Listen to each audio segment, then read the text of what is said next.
Hello students, welcome back. In the last video we have हम लोगों ने जो डिस्कस किया था वेव प्रोपगेशन के बारे में, उसमें हम लोगों ने कवर किया था, इंट्रोडक्शन पार्ट कवर किया था और उसके बाद हम लोगों ने समझा था रेडियो वेव प्रोपगेशन क्या होता है, ठीक है, उसमें इम्पोर्टेंट फिनोमिना क्या क्या होते हैं, ठीक है। उसके बाद हमने रेडियो फ्रिक्वेंसी बैंड्स के बारे में जाना था कि किस डिफरेंट बैंड्स कौन-कौन से होते हैं और उनकी फ्रिक्वेंसी रेंज क्या-क्या होती है। और उसके बाद हमने समझा था कि प्रोपगेशनल मोड्स विद किस पर्टिकुलर फ्रिक्वेंसी रेंज में काम करते हैं। जैसे कि ग्राउंड वेव के लिए क्या फ्रिक्वेंसी होती है, स्काई वेव के लिए क्या फ्रिक्वेंसी होती है और फ्री स्पेस के लिए क्या फ्रिक्वेंसी रेंज होती है। ठीक है। आज के वीडियो में हम लोग इम्पोर्टेंट प्रोपगेशन मैकेनिज्म के बारे में समझेंगे सबसे पहले, और उसके बाद इंडिविजुअल ग्राउंड वेव प्रोपगेशन के बारे में बात करेंगे। तो सबसे पहले हम लोग समझते हैं कि रिफ्लेक्शन, जो हमने प्रोपगेशन मैकेनिज्म के बारे में बात की थी, कुछ इम्पोर्टेंट जो आपके जो मेन सब टॉपिक्स हैं और सब पार्ट हैं जिसके जो इफेक्ट डालते हैं आपके वेव प्रोपगेशन पे, तो उसके बारे में हम लोग जानने की कोशिश करेंगे।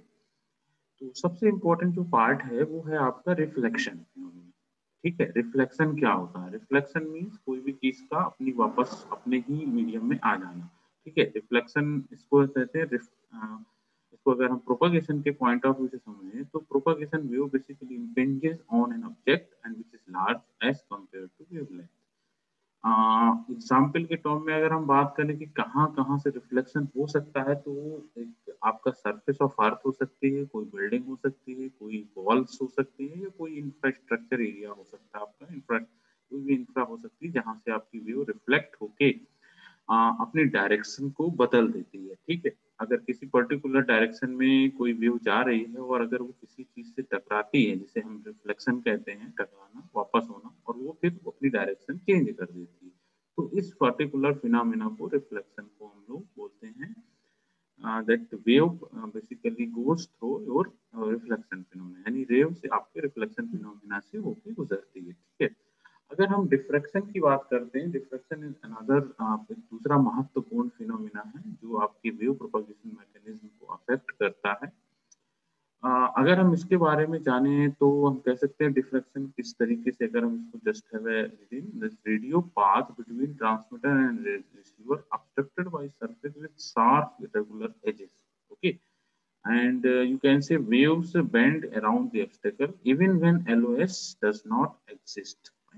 सो diffraction means you can say when जब कोई पर्टिकुलर हमारी जो वेव्स है वो obstructed किसी पर्टिकुलर जो इरेगुलर एज है, जो कि एक पर्टिकुलर शेप का नहीं है, ऐसे पर्टिकुलर ऑब्जेक्ट से अगर जब हमारी वेव्स कह सकते हैं फेस करती है ऐसे ऑब्जेक्ट को, तो आपका ये जो डिफ्रैक्शन फिनोमिना है वो अकर करता है। ठीक है, और वेव्स बेसिकली बेंड हो जाती है, यानी डिफ्रैक्ट हो जाती है, अपने मेन पाथ से डेविएट हो जाती है। ठीक है, और अगर हम बात करते हैं स्कैटरिंग फिनोमिना की, तो स्कैटरिंग भी एक बहुत ही महत्वपूर्ण फिनोमिना है जो कि आपके वेव प्रोपगेशन के जो फिनोमिना है जिसके अंडर हम ये सारे टॉपिक्स कवर कर रहे हैं, वहाँ पर स्कैटरिंग काफी अफेक्ट करता है आपकी वेव को। ठीक है, तो objects smaller than the wavelength of propagation wave basically goes through scattering. Scattering basically causes your loss. अगर हम इन सब की बात करें, डिफ्रैक्शन की बात करें या फिर स्कैटरिंग की बात करें या रिफ्लेक्शन की बात करें, तो स्कैटरिंग अल्टीमेटली आपके वेव प्रोपगेशन में लॉस क्रिएट करती है, जिससे कि वेव आपके पर्टिकुलर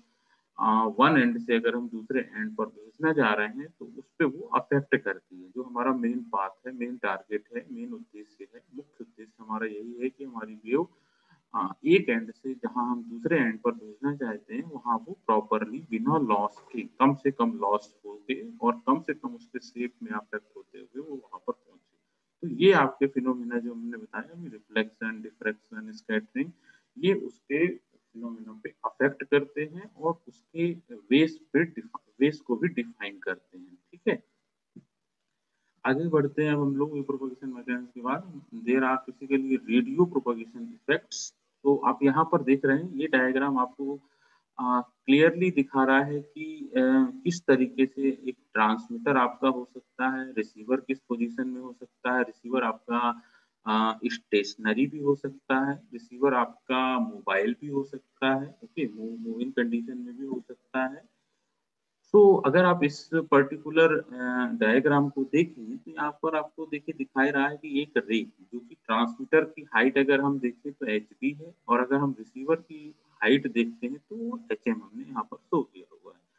ठीक है, तो एक रेस देखिए डायरेक्ट सिग्नल शो हो रहा है। डायरेक्ट सिग्नल मीन्स कि जो सिग्नल आपके ट्रांसमीटर से निकलकर डायरेक्ट रिसीवर पर जा रहा है। ठीक है, वो डायरेक्शन आपको दिख रही है जिसको हम डायरेक्ट सिग्नल बोलते हैं। ठीक है, अगर कोई पर्टिकुलर सिग्नल किसी पर्टिकुलर बिल्डिंग से टकरा कर या रिफ्लेक्ट होकर पहुंच रहा है तो उसको हम रिफ्लेक्टेड सिग्नल बोल रहे हैं। कैन सी है, ये एक आपका रिफ्लेक्टेड सिग्नल करके भी दो दिखा रहा है, दो दो पाथ है उसके, टू वेज है, यानी टू स्टेप प्रोसेस आप कह सकते हैं। दो स्टेप में पहुंच रहा है रिफ्लेक्टेड सिग्नल और रिफ्लेक्टेड सिग्नल टू स्टेप में पहुंच रहा है, जबकि डायरेक्ट सिग्नल सिंगल स्टेप में पहुंच रहा है। तो दैट ये आप इस फिगर से बड़ी आसानी से ऑब्जर्व कर सकते हैं, देख सकते हैं, समझ सकते हैं। ठीक है, तो यहाँ से तीनों चीजें आपकी शो हो रही हैं। एक आपका रिफ्लेक्शन भी दिखाया गया है, कैसे आपका ट्रांसमीटर से सिग्नल किसी पर्टिकुलर बिल्डिंग से रिफ्लेक्ट होकर रिसीवर में पहुंच रहा है और कैसे एक सिग्नल ट्रांसमीटर से डायरेक्ट आपके रिसीवर में पहुंच रहा है। तीसरा अगर आप देखें डिफ्रेक्टेड सिग्नल, तो डिफ्रेक्टेड सिग्नल आप देख रहे हैं जब कोई पर्टिकुलर एक इरेगुलर एज के पॉइंट से टकरा रहा है। जैसे अगर आप बिल्डिंग देखें, ये पार्ट दिखाया हुआ है जिसमें से एज से टकरा रहा है और उस एज से टकराने के बाद वो डिफरेंट डायरेक्शंस में मूव कर रहा है, तो उससे एक पर्टिकुलर पार्ट जो डिफ्रेक्टेड सिग्नल है वो आपका रिसीवर तक पहुंच रहा है। तो ये तीन तरीके से यहाँ पर दिखाने की कोशिश की गई है कि किस तरीके से सिग्नल आपका डायरेक्ट सिग्नल आपका ट्रांसमीटर से रिसीवर पहुंच रहा है, या दूसरा आपका रिफ्लेक्ट होकर सिग्नल आपका रिसीवर तक पहुंच रहा है, और तीसरा जो डिफरेक्ट सिग्नल के फॉर्म में पहुंच रहा है। तो यहाँ से हम रेडियो प्रोपोगेशन इफेक्ट्स को दिखाने की कोशिश कर रहे हैं कि किस तरीके से आपका सिग्नल ट्रांसमीटर से रिसीवर तक पहुंच सकता है। ठीक है, तो ये आपके प्रोपोगेशन इफेक्ट्स और प्रोपोगेशन मैकेनिज्म दोनों ही आप इसे यहाँ पर डिफाइन कर सकते हैं। आगे बढ़ते हैं अब हम लोग। अब हम बात करेंगे, जो हमने तीन तरह के आपको वेव प्रोपोगेशन बताए थे, जैसे कि पहला प्रोपोगेशन था आपका ग्राउंड वेव प्रोपोगेशन, दूसरा जो आपका प्रोपोगेशन था वो स्पेस वेव से आप स्काई वेव और आइनोस्फीयर प्रोपोगेशन, और तीसरा जो प्रोपोगेशन था वो आपका स्पेस वेव प्रोपोगेशन। तो अब हम लोग जो बात करते हैं वो ग्राउंड वेव प्रोपोगेशन की बात करते हैं। तो ग्राउंड वेव प्रोपोगेशन में आप देखिए यहाँ पर जो सिग्नल दिखाया गया है, एक आपका ट्रांसमिट एंटीना है, दूसरा आपका रिसीव एंटीना है, और साथ में अर्थ का कर्वेचर भी लिया गया है। यानी यहाँ पर अगर आप देखेंगे तो अर्थ के कर्वेचर को ध्यान में रख के दिखाया गया है। सो जब ग्राउंड वेव से आपका ट्रांसमिटिंग एंटीना दिखा रहा है, रिसीविंग एंटीना दिखा रहा है, तो ग्राउंड वेव से सॉरी ट्रांसमिटेड एंड से रिसीविंग एंड तक जो सिग्नल है आपका वो दो तरीके से पहुंच सकता है। एक आप जैसा देख रहे हैं कि डायरेक्टली आप सिग्नल जा रहा है, और एक आपका अर्थ से टकरा के रिफ्लेक्ट होके भी सिग्नल वहां पर पहुंच सकता है।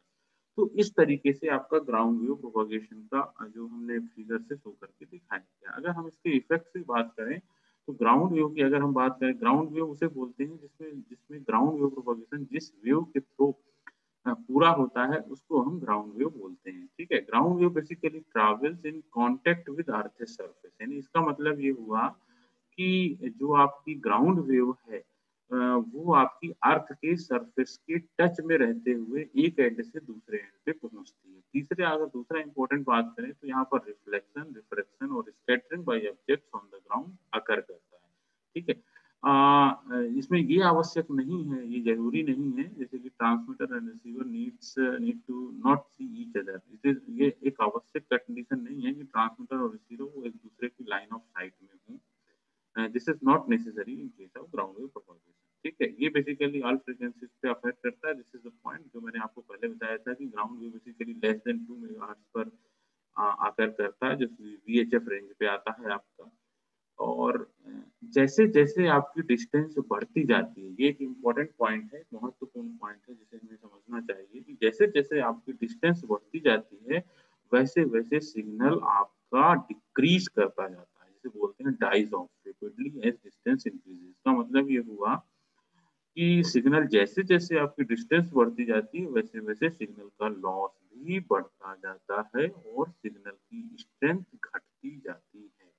तो ये एक इम्पोर्टेंट पॉइंट थे जो हमने ग्राउंड वेव प्रोपगेशन के बारे में समझे। ग्राउंड वेव के आपने स्ट्रक्चर यहाँ देखी, ग्राउंड वेव से जो संबंधित आपके महत्वपूर्ण पॉइंट्स थे उनको हमने समझा, और ग्राउंड वेव प्रोपगेशन जो कि एक आपको बहुत अच्छी तरह ध्यान रखना चाहिए कि ये लेस देन 2 मेगाहर्ट्ज़ पे अगर करता है। नेक्स्ट वीडियो में हम लोग समझेंगे sky wave propagation and space wave propagation के बारे में, ठीक है? तो thank you for listening this video. Thank you very much.